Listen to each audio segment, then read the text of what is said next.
Bem, eu espero que vocês estejam tendo um bom dia hoje e nós estamos de volta ao nosso estudo de Provérbios, nós estamos no capítulo 3, nós vamos ver hoje o capítulo 3, versículo 4, eu queria ter terminado na última lição, mas nós não conseguimos, vamos ler os versículos de 1 ao 4 agora. Filho meu, não te esqueças dos meus ensinos, e o teu coração guarde os meus mandamentos, porque eles aumentarão os teus dias e te acrescentarão anos de vida e paz.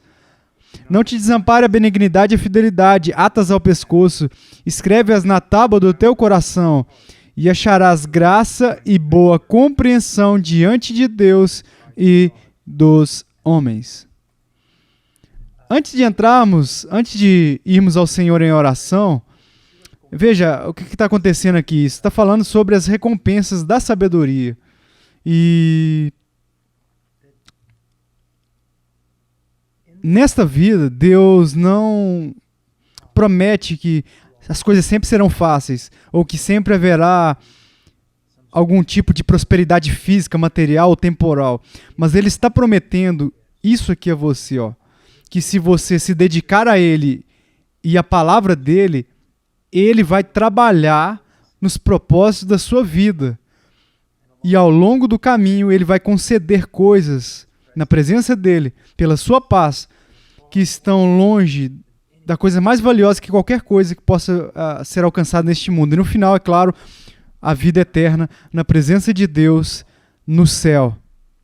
Então, eu quero que vocês vejam que todas essas coisas que estão escritas aqui são para a bênção de vocês, para o bem de vocês. E que no final dos dias de vocês, como muitos dos patriarcas, como um homem velho ou uma mulher velha, vocês vão se estribar nele e vão levantar a mão de vocês e vão dizer que o Deus de toda a terra abençoou a vida de vocês. Então vamos ao Senhor em oração. Pai, obrigado por sua palavra. Obrigado por sua sabedoria que é encontrada na Bíblia. Obrigado pela direção que nos enviou Cristo. Obrigado por seu Filho, obrigado por sua morte lá no Calvário, por sua ressurreição dentre os mortos, por sua vida perfeita, por sua morte que foi suficiente. Obrigado, pois Ele reina, agora mesmo está sentado à sua destra no céu, acima de todos os poderes, principados e domínios, não apenas nesta era, mas na era que está por vir. Obrigado, Senhor, por sua fidelidade à aliança.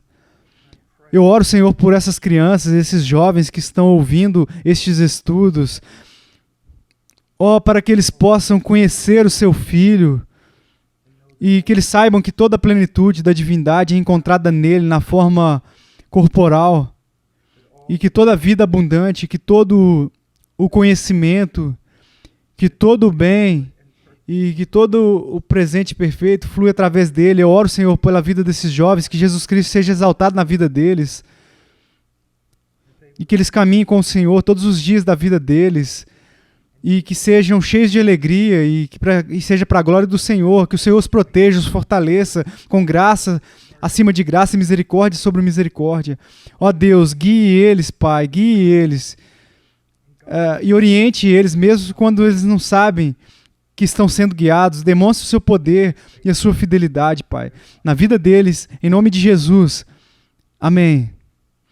Bem, antes de chegarmos ao versículo 4, vamos apenas fazer um resumo da passagem, porque o versículo 4 é uma espécie de conclusão dessa parte dos 3 primeiros versículos do capítulo 3.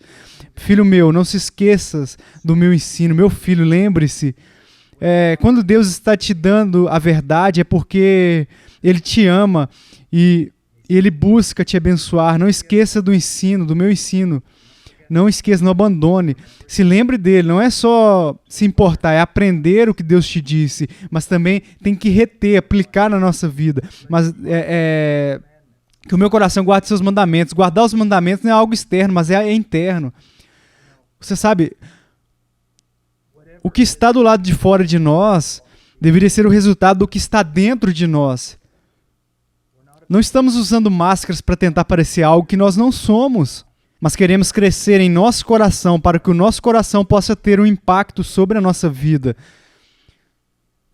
Porque eles aumentarão os teus dias e te acrescentarão anos de vida e paz.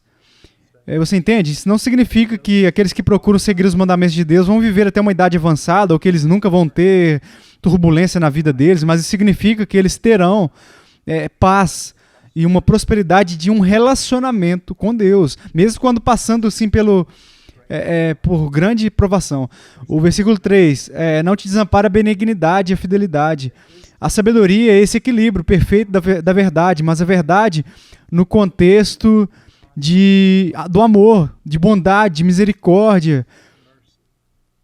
E que se você for uma pessoa que vive a verdade, especialmente uma que fala a verdade, então você tem que aprender a viver e falar no contexto do amor. E se você quer, de fato, ter uma boa definição do amor, é ir para 1 Coríntios 13. Lá, de fato, tem um bom exemplo do amor para a nossa vida no Senhor e Salvador Jesus Cristo. Estude os 4 evangelhos também. Não te desampare a benignidade e a fidelidade. Isso não significa que você deve apenas aprender sobre a bondade e a verdade, mas você deve nutri-las. E deve ser uma coisa que você, sabe, por exemplo... Eu sou casado há muitos anos e eu espero que você fique casado por muito mais anos, enfim. Tudo não foi feito do dia em que nós casamos, mas depois disso havia assim, sempre uma necessidade constante e contínua de nutrir esse relacionamento. E da mesma maneira, você precisa nutrir um relacionamento com a verdade. Você precisa nutrir um relacionamento com a bondade, com o amor. Ok? Ele diz, não te desampara a benignidade e a fidelidade, atas ao pescoço, é para sempre se lembrar delas. Essas não são pequenas coisas, você sabe, igual um cara que costumava me discipular, ele dizia, na vida cristã o amor não é um acessório, ele é tudo. Nós podemos dizer a mesma coisa, claro, sobre a verdade. Não são assuntos pequenos, mas coisas pesadas, e a coisa mais importante, a que mais importa de fato, quase que poderíamos resumir tudo sobre a vida cristã nessas palavras, verdade de Deus e amor.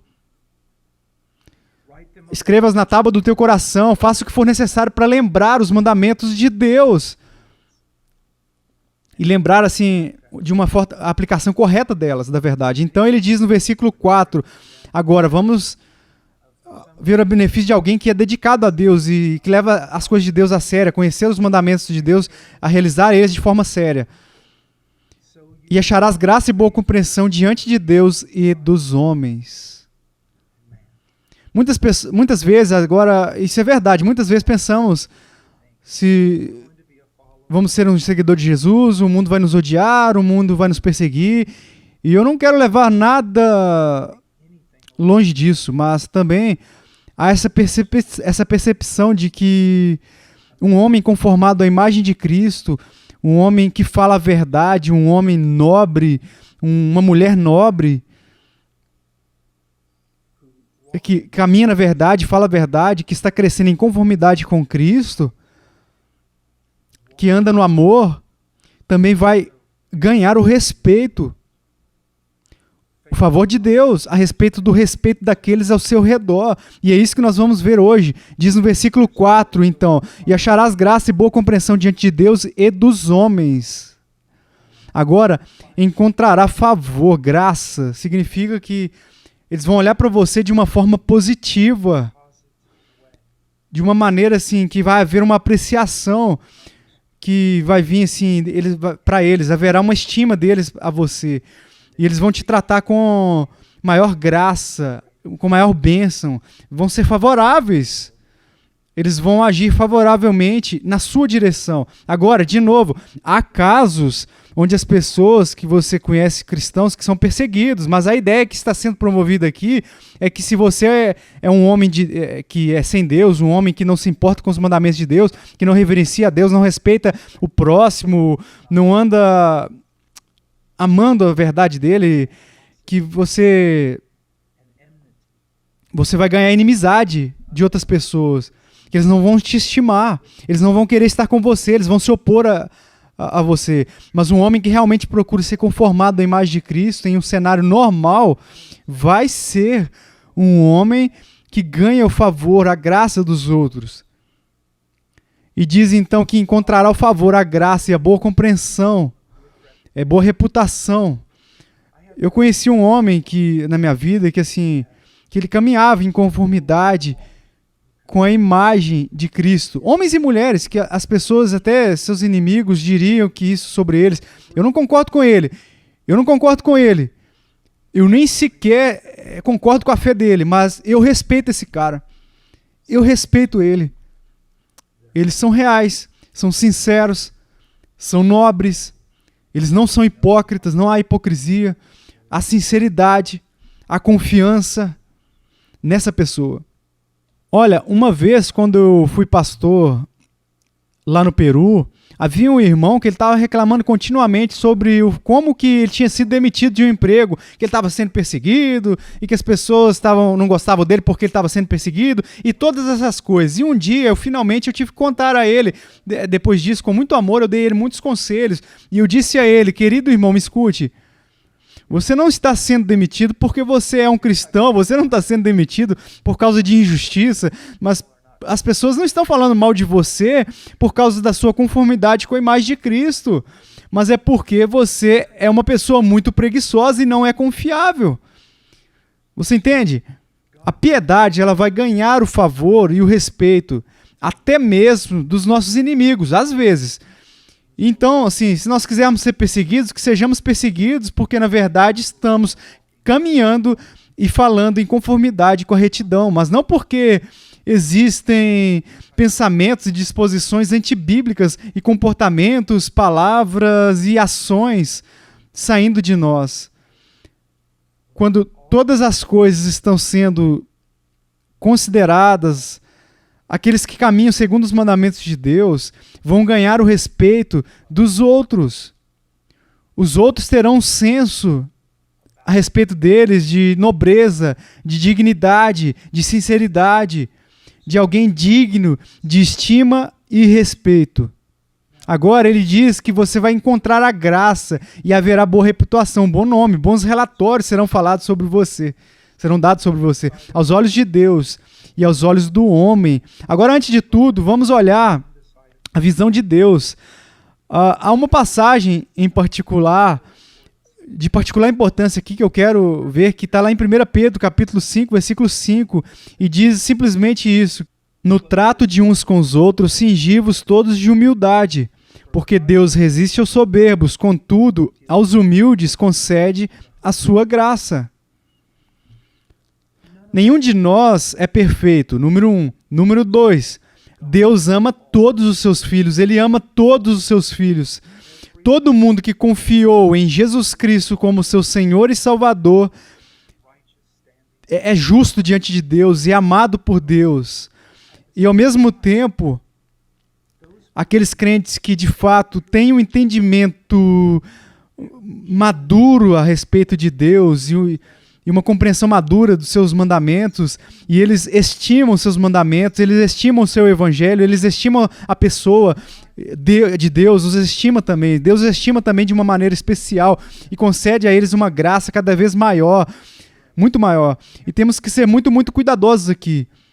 Existem cristãos que são verdadeiramente cristãos, mas eles são imaturos. Não há uma confiabilidade sobre eles. Há um temor imaturo do Senhor sobre eles.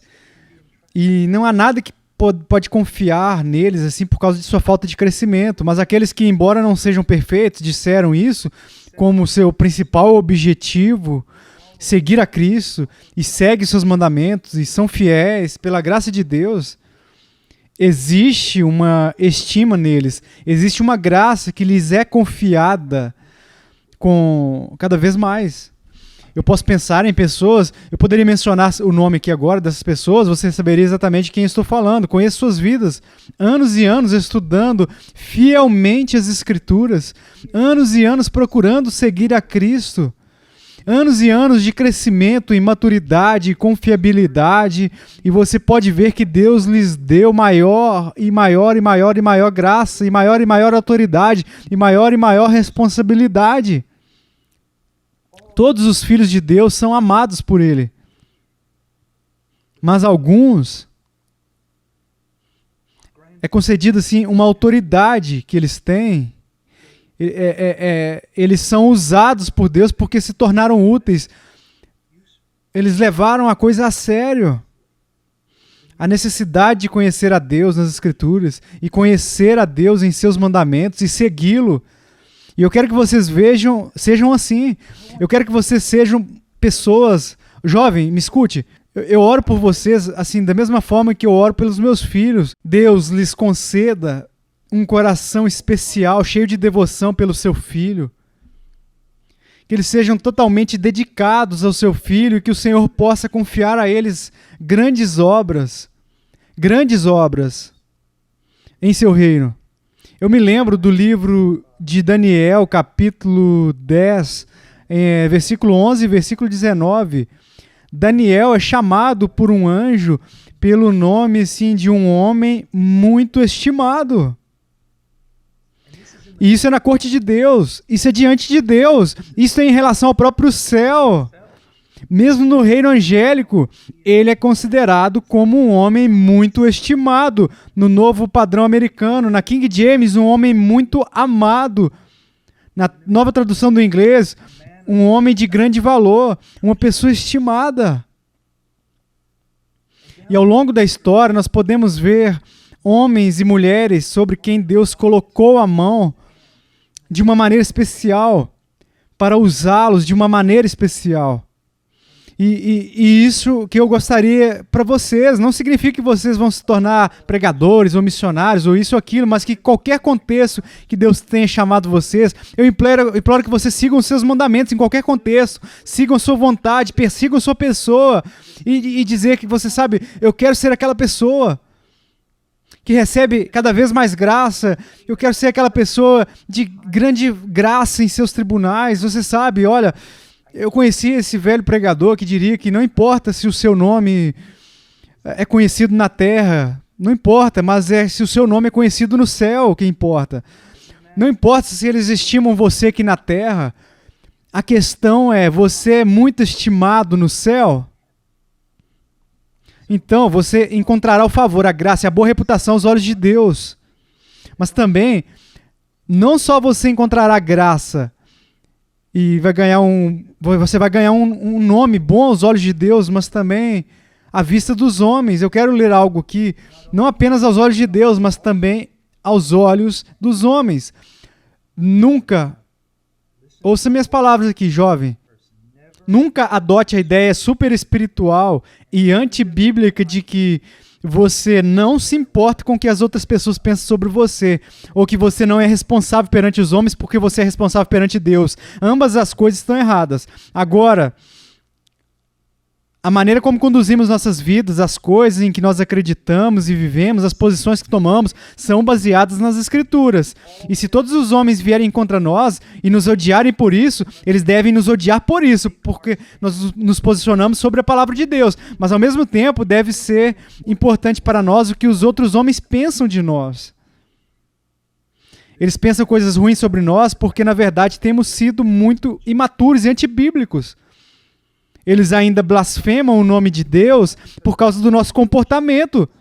Deveríamos nos preocupar com o que as outras pessoas pensam sobre nós, para dar bom testemunho. E não só isso, somos também responsáveis perante outros homens. Eu já ouvi tantos que nós chamaríamos de charlatões, né, no ministério, especialmente aqueles que pregam muito a respeito de prosperidade material, que tentam obter dinheiro do povo de Deus. E quando a gente pergunta, o que você vai fazer com esse dinheiro? Bem, eu não sou responsável perante você, eu sou responsável perante Deus. Isso é uma mentira, isso não é bíblico, isso não está no Novo Testamento. Se você vê alguém dizendo esse tipo de coisa, por favor, se afaste deles. E eu quero que vocês vejam algumas coisas aqui em 2 Coríntios, capítulo 8, 21. Deixe-me ler isso para vocês. Paulo diz isso. Agora, isso é no que diz respeito a uma oferta que eles levavam para os santos em Jerusalém. Ele diz, pois o que nos preocupa é procedermos honestamente, queremos fazer o que é honroso. Ouça o que ele diz, não só perante o Senhor, como também diante dos homens.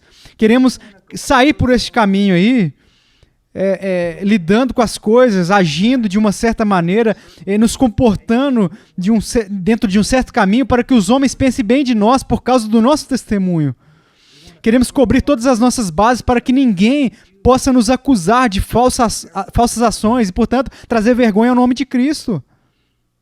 Sim, você é responsável perante Deus, mas jovem, você é responsável perante sua mãe e seu pai. Somos responsáveis perante o governo, somos responsáveis perante os líderes da igreja, somos responsáveis e devemos estar dispostos a dar conta do que estamos fazendo. E também para sermos examinados por outros. Reagir contra isso é uma demonstração de arrogância. Em Romanos 14, 18, aquele que deste modo serve a Cristo, que significa com amor e humildade, é agradável a Deus e aprovado pelos homens. Eu quero que eles sejam capazes de dizer, cara, eu não concordo com esse tal de Paul Washer, eu realmente não concordo, mas eu conheço a vida dele e eu acredito que ele é verdadeiramente sincero e honrado no que ele está fazendo. Eu quero que as pessoas possam dizer isso sobre mim, mesmo quando não concordam comigo. E eu ouvi as pessoas dizerem que há um homem que é um herói especial meu, assim, as pessoas vão dizer que eu nem sempre concordo com ele, mas eu respeito ele. Eu respeito ele. Ele é um homem nobre. Vocês entendem? E então, o melhor exemplo que nós temos é Jesus. Lucas 2:52. E crescia Jesus em sabedoria, estatura e graça diante de Deus e dos homens. Aí você diz, bem, espera, Jesus é Deus. Ele sabia de tudo. Jesus é Deus em carne. Ainda assim, ele é um homem. Quando jovem, ele cresceu em sabedoria e em estatura. Ele cresceu em sabedoria, assim como ele cresceu. Ele era um garotinho, do tamanho assim, ele foi crescendo, igual um homem grande. Você entende? Quando o Filho de Deus assumiu a carne, ele não deixou de ser Deus. De qualquer forma, assim, a sua divindade não foi diminuída, de forma alguma, mas ele se tornou um homem, ele se humilhou e ele se submeteu ao uso e o privilégio de sua divindade, o seu Pai, para que ele de fato crescesse em sabedoria. E veja o que mais diz aqui, ele cresceu no favor, na graça diante de Deus e dos homens. Ele era perfeito desde o início. E como ele aumentou no favor de Deus? Isso significa que em todas as fases da sua vida, ele continuou na perfeição. E a vida dele ficou mais difícil e se tornou cada vez mais difícil. E ele continuou perfeito e perfeito e perfeito em tudo o que ele tinha ali, ele superava. E ele se mantinha na perfeição. E na estima do Pai. E a estima do Pai aumentava. Você entende? Como uma pessoa. Da mesma maneira, jovem, você está crescendo em estatura, que é algo que só vai acontecer, você vai ir de 2 pés de altura, 3 pés de altura, 4 pés de altura, assim por diante, você vai crescer em estatura.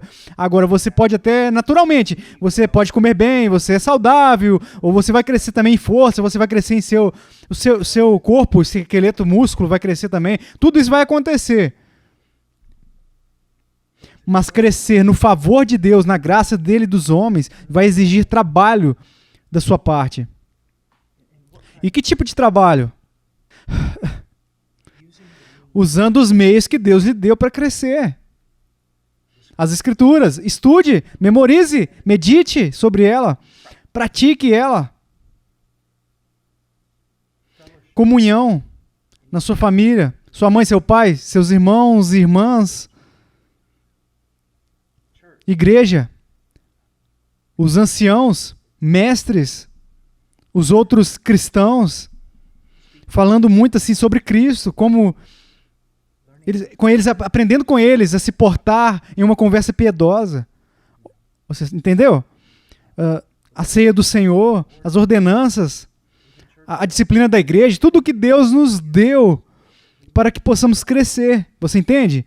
Agora, eu quero fazer algo muito, muito claro aqui, muito claro. Nossa posição diante de Deus não se baseia na sua capacidade de manter esses mandamentos. Por favor, me entenda. Se você confiou em Cristo, você está diante de Deus em perfeita justiça. E você é perfeitamente amado. Em tudo tem a ver com Cristo. Mas sabendo sabendo que tudo o que foi feito, sabendo que tudo foi feito por Cristo, agora estamos livres e seguros para fazer o quê?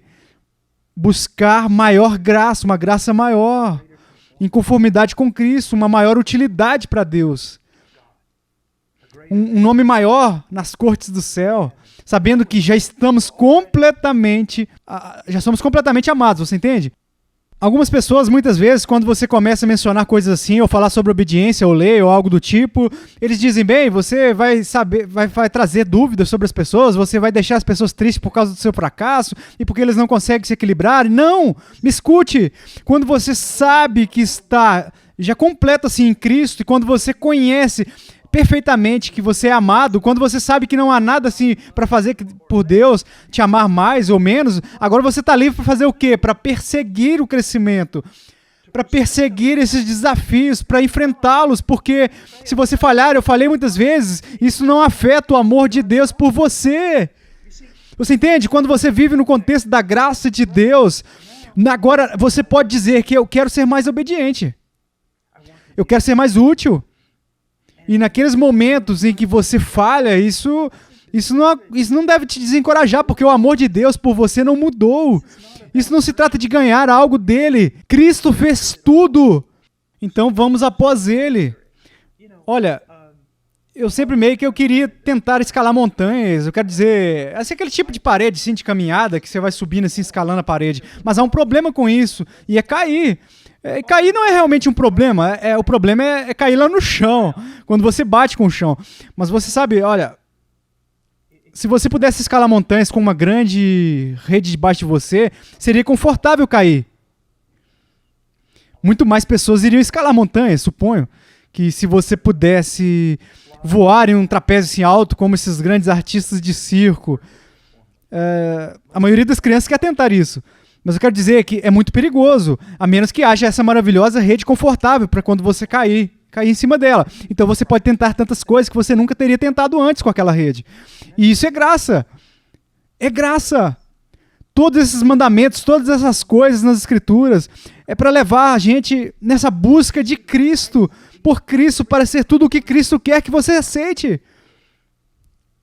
Porque o fracasso, o sucesso daqui para frente, cair para trás, enfim, não cair, nada disso vai mudar o que já foi feito por você na obra perfeita de Cristo. Você é muito amado, então vai em frente. Vai em frente. E, bem, foi o versículo 4, então. Eu espero que tenha sido um encorajamento para vocês.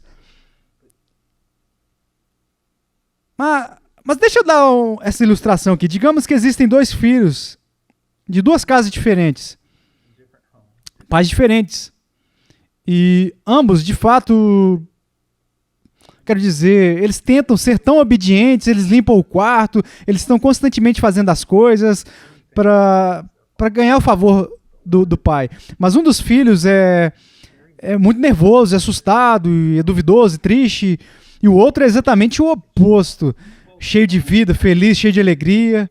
Qual é a diferença entre as duas crianças? Bem, a diferença é essa aqui, ó. A criança que está triste, deprimida e com medo é a criança que está fazendo todas essas coisas que ela pode fazer na esperança de que o seu pai a ame. E com medo que o seu pai não vá amá-la. Então, ela está trabalhando assim, cheia de terror, medo, dúvida, cheia de depressão. E a outra criança, ela está fazendo todas essas coisas para agradar o seu pai, porque ela sabe que o seu pai a ama muito.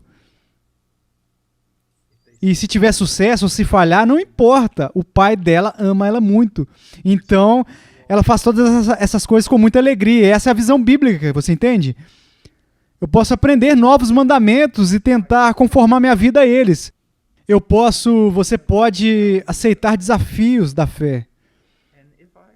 E se eu não conseguir, eu caí muitas vezes, mais do que você poderia imaginar, no sentido de não ter sucesso. Você sabe, o que eu quero dizer é 2 passos para frente, 4 para trás. Mas não importa. Não com relação ao amor de Deus por mim. Ele me ama muito. Ele ama você. E esse amor foi estabelecido no Calvário. Então agora você está livre para viver. Então olhe neste livro de Provérbios, assuma seus desafios. Porque você já é amado.